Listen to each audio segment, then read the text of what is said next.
Next speaker, John Abeigon, followed by Annette Alston.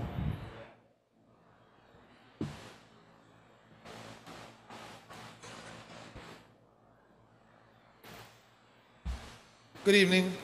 Good evening. On behalf of the members of the NTU, I want to congratulate and welcome the newly elected school board members to the advisory board, and to welcome the return of Tony Baskerville to the chair and Krista Fonseca as vice chair. Before I bring you up to date on the fiasco you have gotten yourselves elected to, I want to share our support for Mayor Baraka on a most pressing issue. Reading from today's press release by Mayor Baraka, quote, the amount to be raised by local property taxes in 16-17 school year in the budget proposed by the state-controlled NPS is 10.3% higher than the previous school year. This increase from 115 million to 127 million will cause higher tax bills in both 16 and 17 for Newark residents and businesses. The school portion of property tax bills for residents in this city will be increased by 6.20%. Under this budget, the people of Newark are being forced to pay for bad decisions by state officials, including the hole left in the budget by state-appointed Superintendent Cami Anderson, One Newark Plan, the UP list. Cami Anderson forced the Newark Public Schools to pay twice for every unassigned teacher on the list, and the expansion of charter schools without regard for the impact of that expansion on the budget of the remaining traditional public schools. It is the responsibility of the state, not Newark taxpayers, teachers, aides, or clerks, or any other public school employee still without a contract, to eliminate the need for a school tax increase. Along with the mayor, we urge the NPS and this board to delay final submission of the school budget to give the state time to come up with revenues needed to avoid a tax increase, further cuts, and further delay of contract negotiations with NPS employees who are working with an expired contract. We're still anxious to see how the administration handled last month's vote to increase the minimum wage in this district to $15 an hour. If you're a per diem aide or clerk or any per diem positions for $14, that $1 a week, an hour increase comes out to $40 approximately a week. That's $160 a month, which hurts Newark families. I'm hoping that you guys are having that discussion behind closed doors, and that at some point or another you're going to issue a public statement saying that that is indeed the case. The NTU urged State Commissioner Hespy in 2 separate meetings to put an end to Cami's expensive schemes. One Newark, the Ute Pool, and the vicious and expensive attack on teacher tenure. Bringing up failing tenure charges against teachers alone has cost the NPS untold millions and accomplished nothing more than to further the demoralization of good teachers, many of whom dedicated their lives' career to our children. The enrichment of politically connected law firms who lose these cases day in and day out, yet are paid anyway, have been the only winners. To allow the current leadership at 2 Cedar Street off the hook is political amnesia. Chris Surf was her boss and gave her the playbook. To pass the buck of their irresponsible leadership to the city's taxpayers is an abomination. And you should, each one of you, take that back to your patrons and your constituents.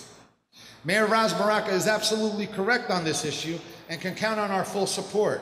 The state-operated district created this mathematically predictable mess, and it alone should pay the cost.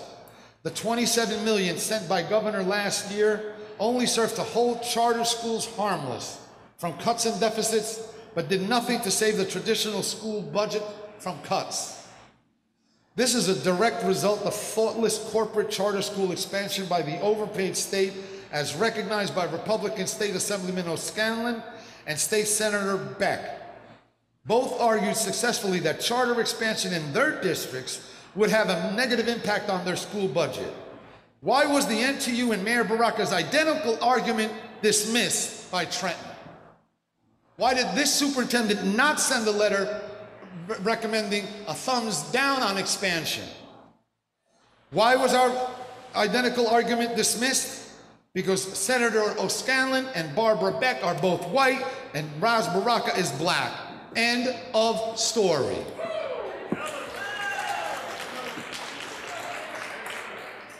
NTU members are tired of having their entire day co-opted by failed reform schemes dreamed up by people who have no business being in education. They're tired of seeing their paychecks remain stagnant while their cost of living goes skyward and their employers fund an infinite number of assistant superintendents and assistants to the assistant's assistant, while all the while watching co-workers get laid off due to economic reasons. Millions and millions of dollars paid out to consultants. Blame the teachers. Will we ever get to the bottom of the overtime pay scandal created by the now missing in action Vanessa Rodriguez? NTU members are tired of watching children fall through cracks that didn't exist prior to the arrival of the reformers. The Education Law Center has federal United States Department of Education investigators keeping a close eye on the dubious operations of the Office of Special Ed. State arbitrators pointed out that the NPS illegally fired attendance counselors, and yet nothing is being done to bring them back. Students and staff are routinely attacked in and outside of school property, and yet NPS forces local administrators to hush it up or even turn the tables on staff, scaring them into believing that they will be disciplined for some failure of theirs to prevent the attacks and robberies. Like rape victims who are blamed by the prosecutor, they are twice violated, once by the attacker and again by the people responsible for their safety. It's been over a month now. Anyone see any new lead water filters delivered to their schools? Still drinking water from that carton of expired FEMA water? Every local school district in this state has a mandatory 2% spending cap, and the Newark Public Schools has lead in their water fountains. Students and school staff depend upon the kindness of strangers to provide drinkable bottled water like some third world country. Newark Public Schools have also had to lay off teachers and other staff, and your schools have to hold bake sales because of the state-imposed budget cuts. Meanwhile, over on South Orange Avenue, corporate charter schools in Newark are having a field day. The money just keeps on flowing. KIPP Incorporated Charter School, for example, just built a brand new $24 million athletic field directly in front of Westside High School, which doesn't have its own or safe drinking water. How's that for in your face? In conclusion, new board members, beware. Let's not forget Andy Smarik. Google it, S-M-A-R-I-C-K. Former New Jersey Deputy Commissioner of Education who wrote the famous words in the Charter School Bible. Quote, "The solution isn't an improved traditional district. It's an entirely different delivery system for public education. The solution is a system of chartered schools. It's never their intention to fix the traditional schools. Never was." He wrote those words as Deputy Commissioner of Education, working under Christopher Surf and the prior administration down in Trenton in 2008. The solution isn't an improved traditional district. They didn't want to have anything to do with improving the district to begin with. When you look at everything that has happened since the arrival of the now discredited Cammie Anderson, the installation of Pink Hula Hoop and others at 60 Park Place in Newark. 60 Park Place in Newark.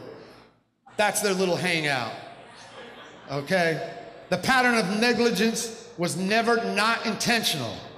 This current condition we find ourselves in was the goal. Board members and those who supported you, it will be incumbent upon all of you now to demonstrate the true purpose of this newfound cooperative spirit, to push for the day that a citizen of Newark can run for a board member on a KIPP or North Star board. To push for an advancement of the day Newark citizens will be invited to participate in charter school board meetings, publicly review, discuss, and debate their charter school budgets.